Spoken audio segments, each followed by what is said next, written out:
I'm 1,000 miles away from home, just waiting for a train. You've all seen this type of leveler for a small trailer, and they're not expensive, and when you get them you think, gee, that's going to work pretty good, and they do. But there's one way that they'll fail you completely, so they become pretty much unusable half the time for me. Let me show you why. I'm getting down on the ground here to show you better, which isn't easy for an old guy like me. Actually, it's easy. It's getting up it's going to be the task. But let's pretend that this wheel was backed up on the first level right here. And you can see how far back it goes before it hits this chalk right here.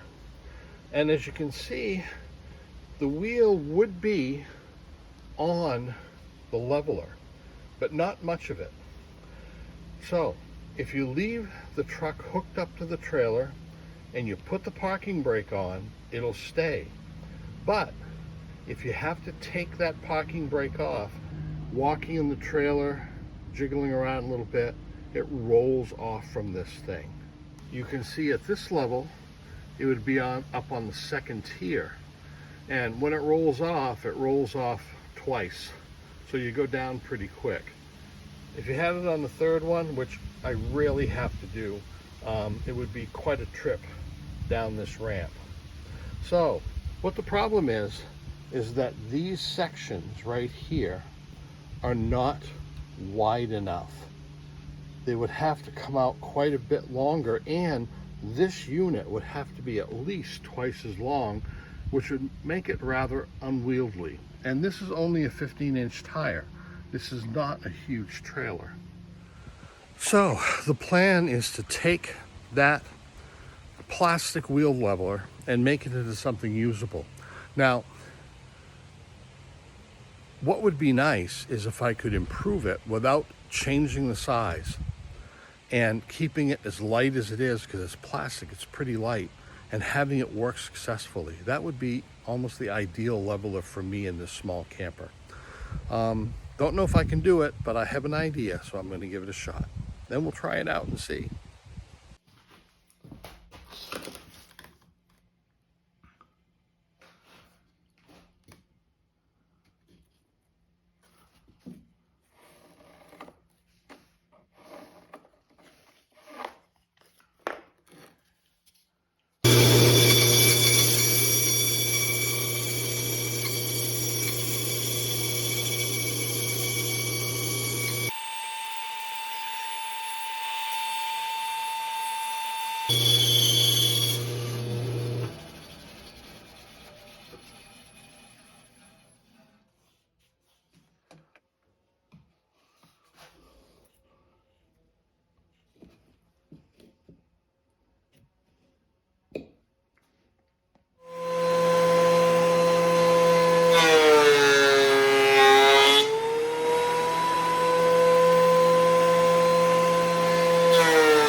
Got so far. The top here has two pieces on it because I didn't have a piece of pressure treated lumber that was really longer than that. So I'm just going to put two pieces. They're going to be screwed together anyway.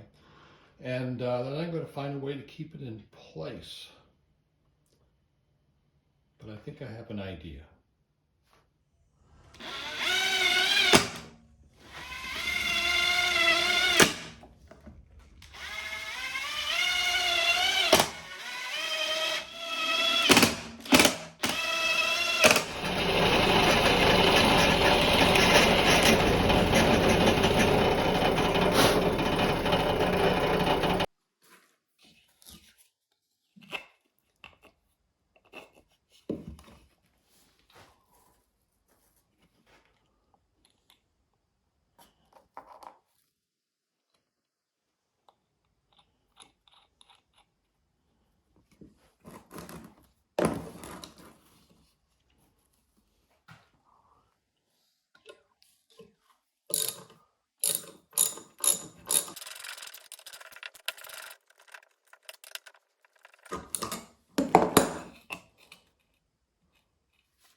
it's up, and I built it long enough so I was able to put the wheel chock underneath too.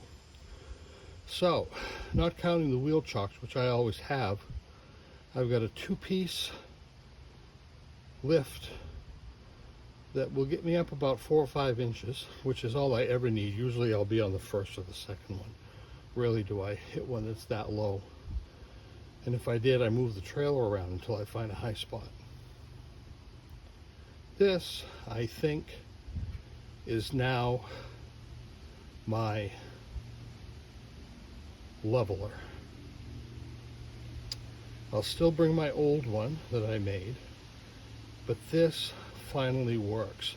You can see over there where if I were to take the wood out, and the wheel chock, of course, wouldn't be able to fit under there at all, that when you take the truck off the hitch, it's ready to roll down. It's on a hill, and I've got it as far back as I can. So this thing is practically useless as sold, as far as I'm concerned, unless you leave the hitch on the truck and you leave it, in gear and in parking brake.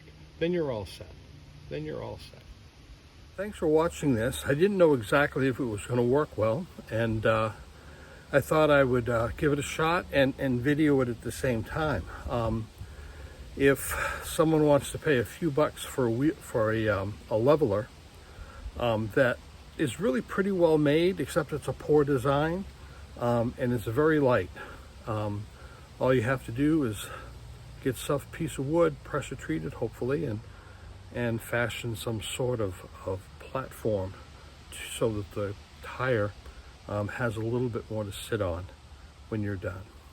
Or if you always leave your camper on the hitch, then this would work fine the way it is. And there are lots of different levelers, lots of blocks, lots of lifts, the curved things. I've had and made different ones. And this one, if I can get it to work, for me is the lightest and easiest to use, simplest. But now it actually works for all my needs. Thanks for watching. My pocketbook is empty and my heart is full of pain. I'm 1,000 miles away from home, just waiting for a train.